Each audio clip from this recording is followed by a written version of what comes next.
Jason Seal. Jason, how are you?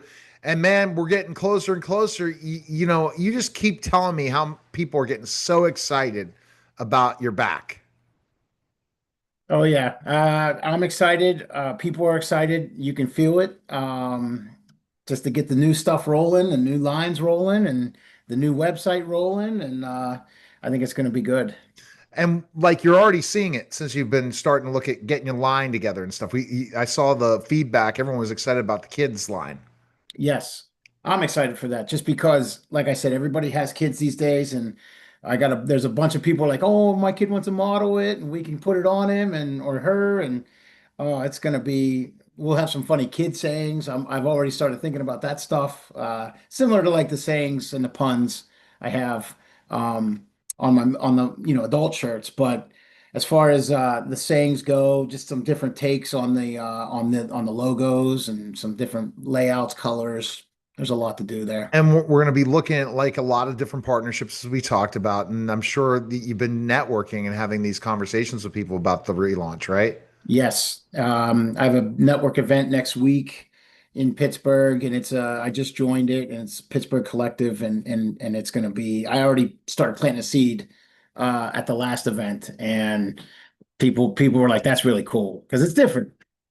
Right. Because nose sleeves is different, but also providing a place that, it's Pittsburgh made, Pittsburgh born. That's Yeah, important. Everyone yeah, supports Pittsburgh in that way. yes. So let's kind of talk about what are your favorite nose sleeves? Give me like your favorite sayings and favorite nose sleeves because you still wear them and you said they last forever. I mean, this shirt right here. Rage against the sleeves. I mean, I love it. I've had this shirt for probably 8 years. I wear it once a week and it's still hanging in there. The color is actually fading before the print. So that's a good thing. So, if we can wear it and wash it 100,000 times, people love that. And So how do you make sure the quality's like that for you, for your the type of shirt, plus when you're screen printing versus, a lot of the other ways like this that really gets it in there. And I mean, I stand by it. It's been, and the thing is too, I'm not going to send something out that's not good quality. I want to make sure that they're happy because they want to buy more shirts. So it's got to make sure they're getting a good product that's comfortable. And I got my stitches down the side. Got to make sure it's legit, not just cutting it with scissors. Got to make really? sure I actually So you stitch think them. a lot of them aren't doing the stitching and stuff? People were surprised when they saw that I was stitching. I mean, I taught myself how to use what's called a serger. Not many guys I know that I hang out with know how to use one of those or what it is, but it does, when you do cut it with the blade and you put a nice edge on it, it keeps it from ripping even worse. So I think that helps keep the shirts to hold up over time.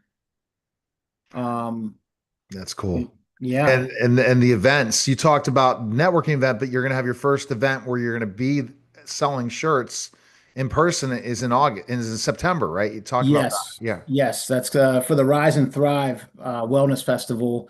I met the girl at the last network event, and she's like, "This is what I do," and she's doing collabs with all kind of gyms. So I think that's going to be really good because I'm going to get exposure in the Pittsburgh area, and I think this is her first year doing it, and she's into the workouts and the gyms, so I think it's going to spread there for sure. I'll have a booth. Oh, that's great. And so you mean all the gyms are like going to be excited? You have you reached back out to your other gyms saying, "Hey, I'm back." I started to, yeah. That's just circling back around with some customers that I've done shirts for their gym.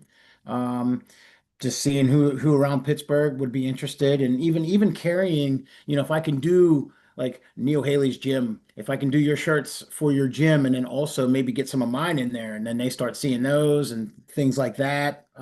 That's definitely good. That could definitely help We get talked, the and we word also out. talked about based on how we're becoming more and more creative, how we're going to give opportunities for many different organizations to have affordable shirts for their people. That's going to Yeah, be exciting. Like, creating the logo, making sure it's all set when these other companies are a lot more expensive and you're not getting quality.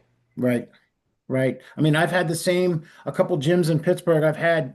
They reach out to me every year or two when they need a refresh and get a bunch of new shirts for the gym, and they'll send me new. logos or designs. We get them printed and people love them. I actually saw a shirt yesterday at the fair. I made 7, 8 years ago for a No Bad Juju, which is a band around Pittsburgh, and the guy was still wearing it, had No Sleep Nation on the back, and I was like, man, I haven't seen that shirt in forever.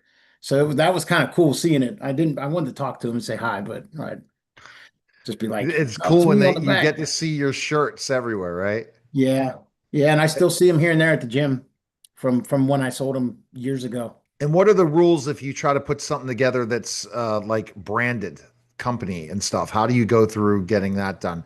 You have to get a permission for each one of them to be able to do it, like certain businesses and stuff.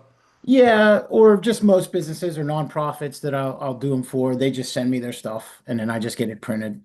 Um, but yeah, I mean, as far as the collabs you're talking about, Yeah. where we can get some, maybe there's some licensing down the road. Yeah, that's right. Yeah, that's key because again, not everyone's doing the no sleeve thing the way you're doing the no sleeve thing, and that's Right. the important. Then we saw the high end no sleeves, right? That they're selling in these high end places, but that's key. Concert t-shirts. Do you do it for the smaller concerts and stuff like that? Not I the don't, but that's definitely a possibility. I made a shirt my very first year for when Kenny Chesney was coming to town, and I was down there hawking shirts with my cart. I had to get a permit through the city of Pittsburgh, but I was down on the North Shore when he was at Heinz Field, and I made a shirt that said no sleeves, no shoes, no shirt, no sleeves, no shirt, no problem, something like that. And it was just, it's on the website, and I sold a bunch of those at the concert. Kenny's guys came and checked me out, and they were like, but it yeah. was close, but they didn't do anything, so it was good. So, but you've done it before. That's bootlegging. That you don't want to do that anymore, right? No, I would like to do it the correct way now. Yeah, so how do they do that? So that's the question. How many are licensing no sleeves to the major companies? And what does that mean? Like to get a licensing deal, right? That's something I guess we should ask ChatGPT or ask maybe another AI that's coming to soon that I'm going to introduce is I'm going to talk a lot more AI. It's unreal what the possibilities are, but no sleeves are never going AI, right? Meaning AI where the sleeves will talk AI. No. No. Yeah, I mean I've Yeah, been so actually using it for virtual. What did ideas. you think about? Oh, are you gonna have an NFT for your shirts? You ever thought of that? No, No I've not. sleeve NFT. You want your officially licensed no sleeve that will never ever get rid of it. Get an NFT, and it could be officially licensed. I don't know. Remember when NFTs were hot? What happened to that? I don't know, but I saw what happened to Hawk to a girl, and that didn't turn out too good for her. No, it didn't. She really screwed up. Yeah, Yeah, she had her 15 minutes of fame and then decided to not get the right business advice when she was trying to go out there. Who knows what's happening to her yet? So you've been keeping up with that? See, the Hawk Tuah girl should have hired you, right? I To know. license those shirts. She was selling merch. I mean, she was doing. I mean, it's crazy how much she blew up overnight. Just and then selling But merch then and gotten doing all that that stuff. Bitcoin. Don't mess with that. That's a challenge for sure. Yeah. Yeah, sure. All right. So the best place to go is nosleevenation.com. And people can pick up the shirts, go right now and go get them. But soon the new line's coming. We'll be Yes. ready. All right. Yes. Thanks New again, ideas, Jason. new line. All right. Take care. You're listening and watching the special simulcast of the Neil Haley Show. And